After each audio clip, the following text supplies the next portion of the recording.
What are the top 3 lies you've heard about crypto? Okay, so that is for criminals. Okay. Yeah. Wait, That's a lie. It's not for criminals? It's not for criminals. It wasn't made for criminals. It's just their preferred method. It was made as a solution to the current Fiat system, the corrupt system. It was made as a solution to it. The reason why it's incorrect when people say Bitcoin and cryptocurrencies for criminals is because the entire blockchain, which is the foundation of crypto, is completely transparent.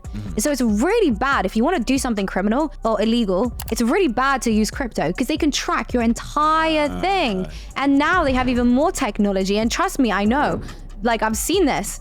Like, they have even more technology where they can now start identifying people with those different anonymous wallet addresses. There are so many people that are getting caught. You cannot do crime with crypto. Just in general. If the government wants you, well, one, they can just get you. I got friends like in some different places, and and it's like, they can find out anything. Yeah. You know what I'm saying? Yeah, of course. Yeah. So crypto, so guys think they're smart doing crime in crypto? Yeah, they're stupid. They're stupid. They're so stupid. The whole blockchain is transparent and you can't get out of it. And they're cutting down on things like mixers. So, so the whole thing is transparent, right? So if I send you 1 Bitcoin, you can then look inside my wallet and you can see where that Bitcoin came from and where it came from, and where it came from. I can track it from the whole history, right? But then you have things called mixers, and if you put if I put all my money in a mixer and then I take it out, you can't see any history of it. It's all like mixed and jumbled. They're making those illegal. And any wallet that's connected to a mixer then gets frozen and so on and so on. And so it's becoming increasingly difficult to do any criminal activity with cryptocurrency. Even privacy coins, which don't allow you to trace the history, are being like shut down, or like exchanges are forced to delist them. Really? Yeah, I think Monero is like a Monero, that was the popular one. Yeah, right? Privacy coin. Yeah, I think that's been shut down on several different cryptocurrency exchanges. What happens when one of these coins gets shut down? Like, nothing? No, like the price goes to zero. And everybody just like you can't it's like trade you own a stock and it goes to zero. Yeah. Speaking of, Metro Bank stock today crashed 29%. Talking to just Metro Bank, some random bank. Yeah. It crashed 29%. And that's funny because we spoke earlier and you were telling me Bitcoin's so volatile, we can't trust it. Yeah. It's just fake money, blah, blah. Metro Bank, a bank. Yeah. It still crashed 29%. 29% crashes in crypto are very normal, but not in the stock market. Well, it depends on what time you're looking at, but stocks aren't currency. So that's the difference. Depends how you define currency, but yeah. Yeah, I mean, cryptocurrency and it's like, I'm not. It's still something people. I mean, honestly, if we were to use semantics, anything could be currency, right? I can trade you something for this keyboard, right? So I get what you're saying. All right, what's the number? What's the second? That's a good question. I think it annoys me when people confuse Bitcoin and crypto. Okay. Yeah, because crypto is a casino, and I'm in that casino. Don't get me wrong. And I talk about all the different shit coins that I trade. Yeah. I talk about all of it, but it's a casino. Okay. Whereas Bitcoin is very different, and people often think, just because like FTT, this fake coin which Sam Bankman-Fried created, crashed, and because of his platform and his exchange crashed, they think that means Bitcoin's a scam. When in fact it has nothing to do with Bitcoin. That's completely separate. It'd be like if like Bernie Madoff had a Ponzi scheme. That doesn't mean like the dollar is a scam. Right. But although the dollar just happens to be a scam anyway. But yes, the analogy is correct. Yeah, exactly. Got it. Yeah. Okay, and then what would be the third? This isn't a lie. This is kind of off the back of the second one. It's more just like when an exchange goes bankrupt, like FTX or BlockFi. Well, FTX was a scam. BlockFi went bankrupt.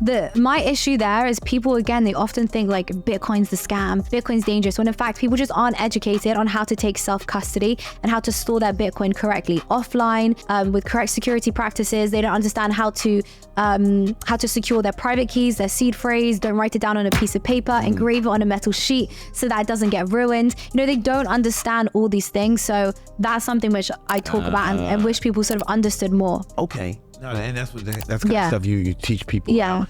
And when I asked you what the value was, the only thing you said was it's limited supply. Is that basically what? No. So the value, and my brother I know is watching and is like gonna listen to this because we once did a debate with somebody and we practiced this answer. All right, let's go. Don't stress out. No, I'm not trying to debate. I'm trying to learn. No, you're good. Yeah. So there's value behind anything. If somebody's willing to pay for something, there's value, right? Yeah. So like with Bitcoin, it costs money to create a coin. Yeah. You have to actually put cash in to create it. So for example, people have to buy electricity power, right? Because you need to mine it into existence. Yeah. They have to buy computational power, which is then transferred into hash power, and so on and so on and so on. But money goes in, and at the end, a Bitcoin is spat out. Right. So a Bitcoin is spat out. So if I said to the person who just paid for all this electricity, the machinery, the computers, the computational power, he just put hundreds of thousands into creating all of this stuff, and then one Bitcoin is spat out, and I say to him, can I have that Bitcoin? He's gonna be like, no, I've got all this money I just put in to create it. So that's where the value comes from. But it's actual valuable hard capital goes in. No, hard capital goes in. Yeah. And a Bitcoin is spat out. And so if I say to him, give me that, he's gonna be like, no, it's worth X. I just paid X for it. Yeah, but like if I spend a bunch of money to create something that no one wants, right? Well, that doesn't, just because I spend money to create it doesn't inherently make it valuable to other people. It's right. valuable to me. For sure, but at the same time, people want it because of all the characteristics that I mentioned, right? And you're still probably gonna want to sell it for a profit. Like say you spend hundreds of thousands on creating something.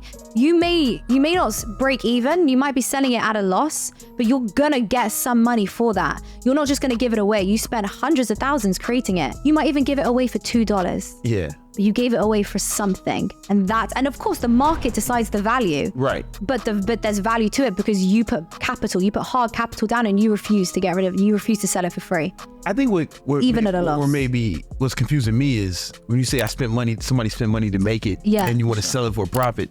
The money you spent and make it was fiat currency. Yes. And then when you sell it for profit, you get more fiat currency than you paid to either make it or buy it, right? So at the end of the end, with your example you just gave me, the end was getting more fiat currency. Well, that's if they choose to sell. So when you create a Bitcoin, you're called a miner, and you validate that all the transactions happen. You confirm the transactions, and then you get rewarded with a Bitcoin.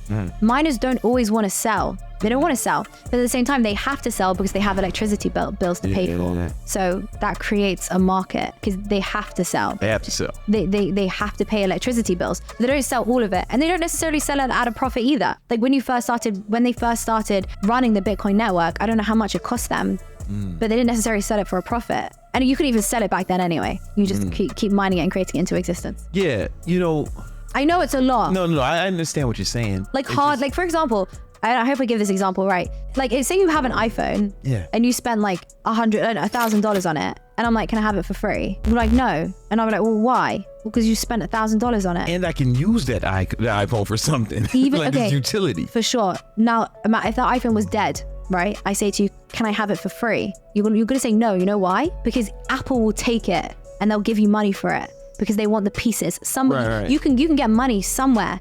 You can go to like a dead car. I don't know, what do they call garages? They take dead cars because they can reuse. Right. They can. Right. So there's always going to be something that you can do with it. So if I say that thing always goes back to getting fiat currency. Doesn't matter. There's value. There's value. You're trading it. There's value. All right. I hope that makes sense. No, it makes sense. With the words you say make sense. And then on top of that, on top of like the hard capital going in, you have all the things that I spoke about. So limited supply, making it hedge against inflation. It's also a store of value, limited supply. It's also portable, which is really incredible. It's very difficult to move money around the world.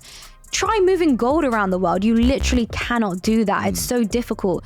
You can't really move more than $10,000 in cash. Bank accounts don't really let you remove your money if they even have your money, right? Because they're all doing fractional reserve banking. So when you go to a bank and you're like, hi, you can have 25 grand. My friend went the other day and they literally treated her like a criminal. They made her wait, what do you need it for? Yeah, you have to pre-order your money if you want to get. But I literally went to Chase and I said, I need 20 grand in singles. Okay. Don't ask why. All right. But they gave me. You going to 11? This was a long time ago. You're definitely going to 11.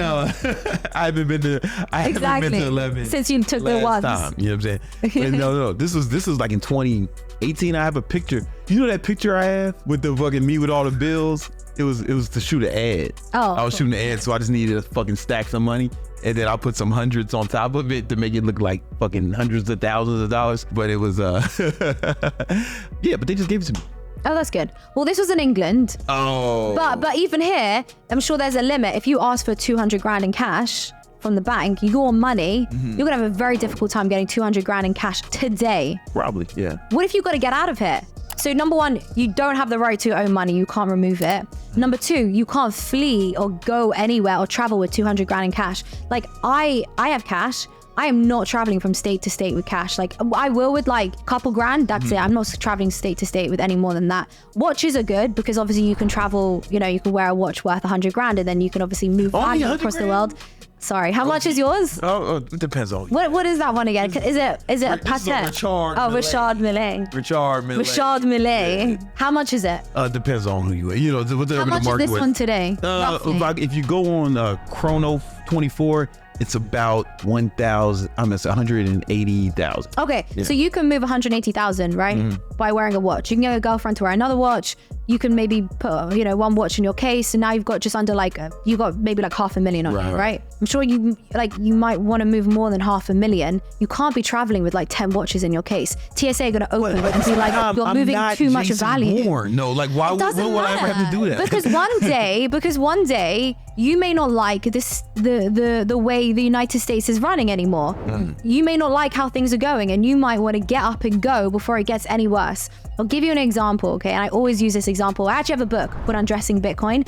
It's available on Amazon, and I spoke about this in my book. Okay. In the book, I spoke about the Holocaust. And who would have ever thought that they'd come and put Jews in gas chambers? Like you just would not think that in like 1920s. You would think 20 years time, you know, we're really happy here. We're part of German society. You know, I watched a Polish movie yesterday that was set in the late 1800s, and the Jews were so integrated into society and they were happy. You would never have thought that come the 1940s, you go straight to a gas chamber, right? Some families knew and they tried to get papers and run, but they weren't allowed to go with anything other than the gold in their teeth. The Nazis confiscated even the gold in their teeth. So the Jews would put gold inside bread, swallow it, and flee. That's how they flee tyranny. That's how they flee with value and money. They swallowed gold. With Bitcoin and other cryptocurrencies, you can flee. You can flee tyranny like that with your net worth, where you can flee with millions. Nobody needs to know. You can go in seconds. You can pay someone on the other side of the world to get you the documents that you need to flee tyranny. One day, you don't know what could happen in the United States. You might be super happy now. You got your studio, everything's great, I can see the FTX, which is now the Kaseya Center. Everything's perfect. Perfect today. You don't know what it's going to be like in 20 years' time. We have a contingent. There's something written in America for that. Oh, everything's written in America and they go against it. The Second Amendment. Okay, well, you know what? we got the Second Amendment. Yeah, today you do. The Democrats want to get rid of it. Biden wants to get rid of it. It's been getting stronger, man. No. Yeah. You mean you have more and more. We got constitutional carry here in Florida. We got constitutional carry in Texas. Until Governor DeSantis isn't Governor DeSantis anymore. What happens when he goes? What if he gets a more liberal Republican? Listen. Which could happen.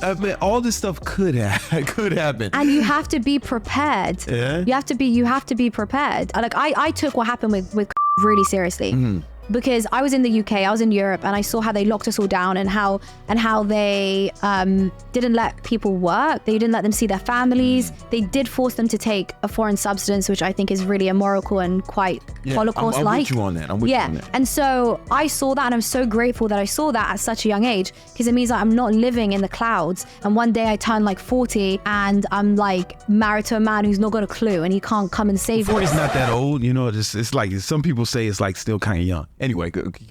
I'm sorry. It's a lot older than what I am now. It's like double. It's like almost double my age. 40 is like not even like a big deal. You know, it's almost some double what I am now. Yeah. You know. So one day I turn 50. Yeah. And you know things change. Okay, I get what you're saying. The America that you know today is not the America that you knew 20 years ago. It's just not. It's completely different. It's fucking better. Like America. You have more surveillance after 9/11. You have way more surveillance. You have the whole TSA. It's unbelievable. California's turned to absolute like. Well, California's always been like the fucking worst place. LA. New York's become more liberal. More liberal? Yes. Yo, listen. Listen, let me tell you something about fucking American history. right? Like fucking 50 years ago. Yeah. Like it would be illegal for me and my girlfriend to be together in America. Yeah, I'm not talking about race. I'm talking about but I'm just saying, like, it's you think there's less freedom now? Like, there's places I couldn't go, especially down here in the South. You know, like when my fucking parents were kids. You know, like so when people say like, oh, it's so much worse now, I'm like, whoa, depends on who you ask. Yeah, because I would have been in the back of the fucking bus back in the day. You know what I'm saying? I would have been. There's no way I would have had the opportunities I would have. There's no way my man Nemo would have had the opportunities he had. Like we were legit fucking second class citizens. You know, we would have been like fear for our lives doing certain shit. Yeah. Here in especially down here in Florida, the fucking bottom of America, right? Like I mean, like geographically the bottom. Yeah. And it's so when people say it's like worse now, I'm like, it depends on who the fuck you ask and what perspective. Like when I look at it from the perspective of me and my family, this has never been a better time to be in America. Yeah, no, I understand. Yeah, no, I understand. I think as you like, there's different problems with different decades and different generations. And I personally think that all the problems that we see in the world, it starts with the money. And I think if you fix the money, you fix the world. And that's what makes me such a big Bitcoin advocate. I think all the problems that we have. And so the main utility, it sounds like you're saying the main utility is like a contingency plan. Yeah. I guess. Okay. I can stand behind that. Yeah, but not even fully a contingency plan, because like I said, the purchasing power of your dollar is going down. So like we need a solution now. We need a solution today. So if you bought Bitcoin like 6 years ago, you will be 6 up. years ago, that's a very short, like 6 years is nothing. Yeah. You know, it's like, it's not even a decade. So you would be in a better position. Okay, just devil's advocate. Always. If you were to put that same money in the stock market, you'd be up. Not the same amount though, and it depends which stock, not the right? Same amount. Not the same amount. Like the stock market, S&P 500, you'd be up. It's hardly gonna move though. It doesn't really move too much. It goes up about on average 10% a year. 10% a year. Yeah. So like we're talking like 60% annualized. Yeah, exactly.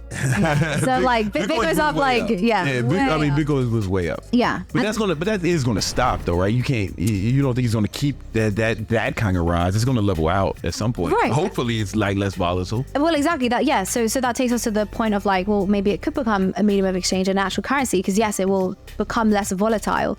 But there's still a hard cap. So gold, for example, has an inflation rate of around like, I can't remember, something there's 2% more gold is found every year. There's always more gold to be mined from the ground. I believe there's an asteroid in space which has enough gold on it to make everyone like a millionaire or a billionaire or something like that.